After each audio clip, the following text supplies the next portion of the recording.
Now, going ahead to our last speaker, that's Miss Nandini.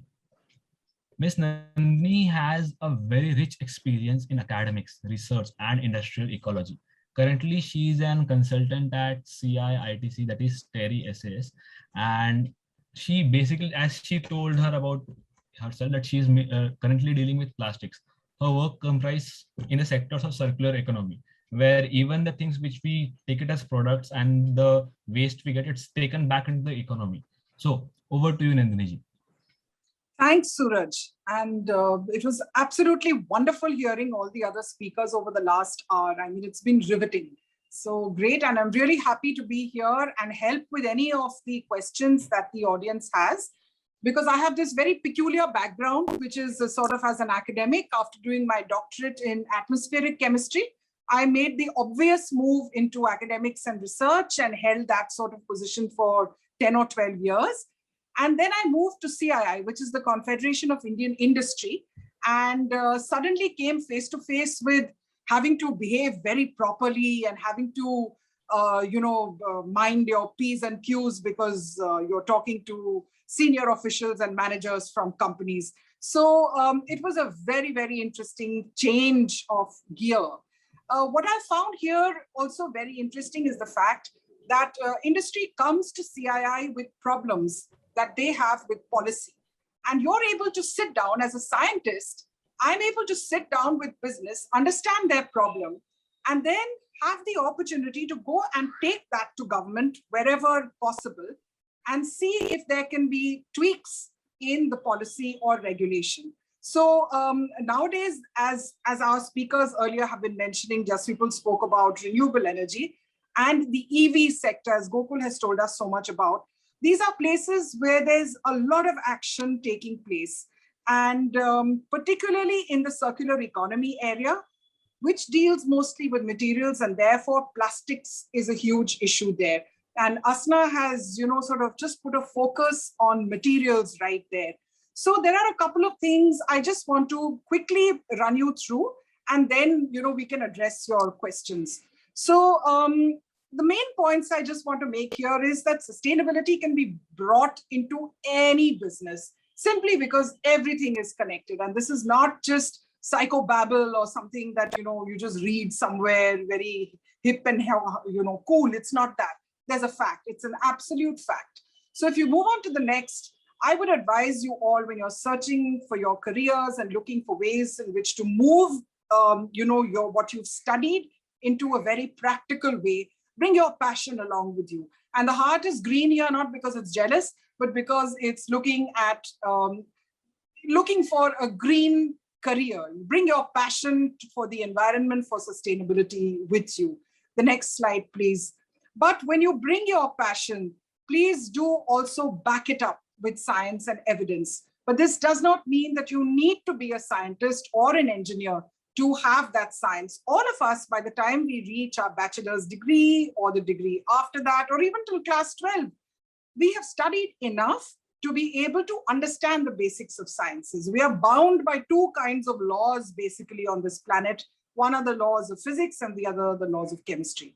It's not difficult. It's very intuitive. It's not rocket science. But do keep that always in mind and question everything. Look for the evidence in the right places and back up your passion with science. Can we move on, please? Be aware, beware of this greenwashing which happens everywhere.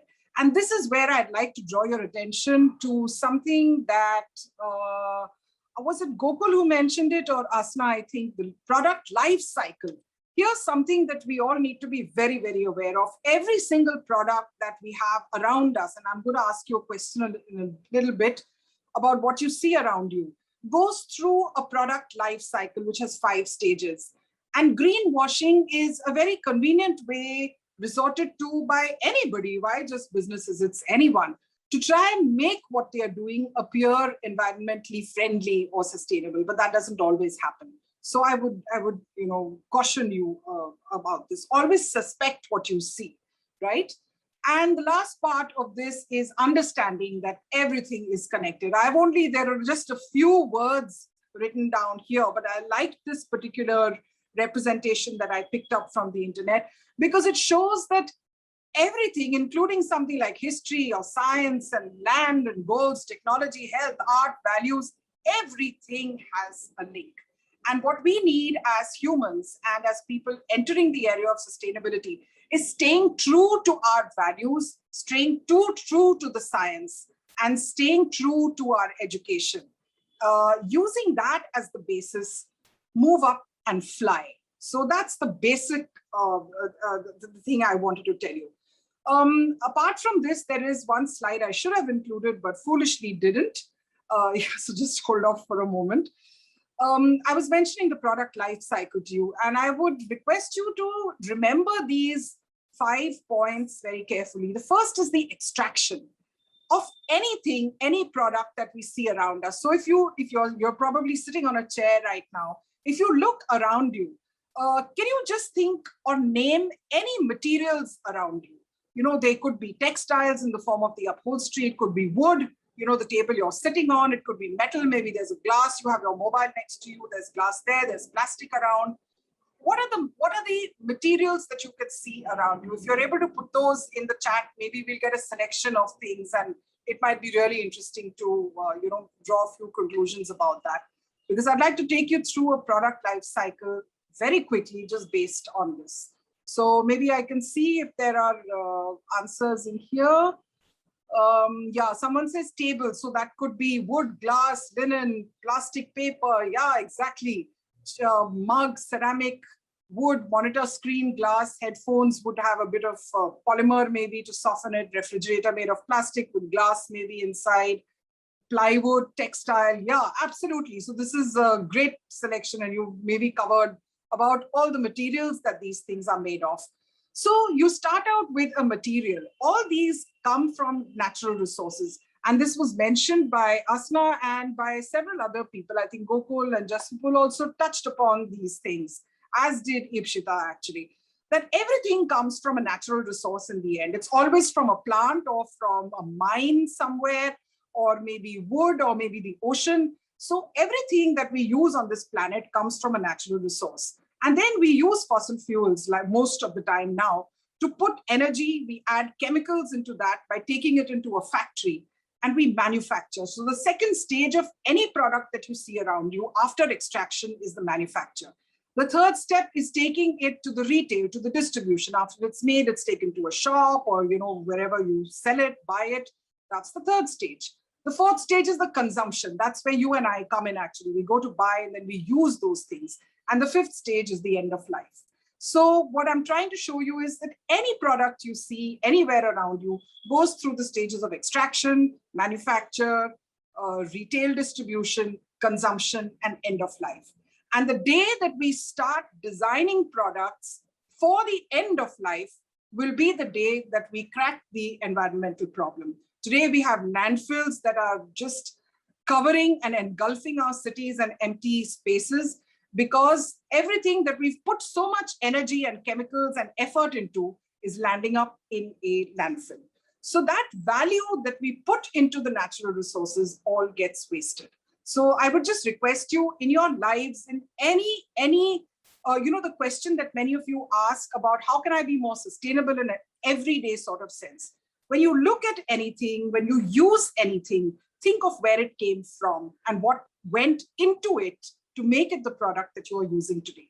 And how can you make that most efficient by reducing its use, by reusing, by extending the life between your use and it getting to a landfill, right? So that's the basic part of it. Suraj, if it's okay, maybe I can go along with some of the questions that people had asked earlier. Can I jump into that? I will just ask one question from a person known as Alejandro from Colombia. He has a very sincere question. How can I make sure I don't regret choosing the wrong career afterwards in my life? Oh, that's practically impossible. You can't. It's very difficult to say unless you have some sort of intuitive intelligence, which is super evolved, how to make a decision. What you can do always is to try your best and do it most sincerely. And I think that's the path that most of the people here in this panel have chosen today. You've trusted your instinct to some degree, and then you've gone ahead, you know, sure that you're going to go somewhere. But I'd say, having taught for several years myself, some people change their paths, and that's fine. That's fine. It doesn't matter if you make a mistake. It should come from where your heart is at that point, and that will take you the furthest. So, Alejandro, I hope that it's not a very helpful answer, but it should tell you that you should never be disheartened, even if you make a mistake.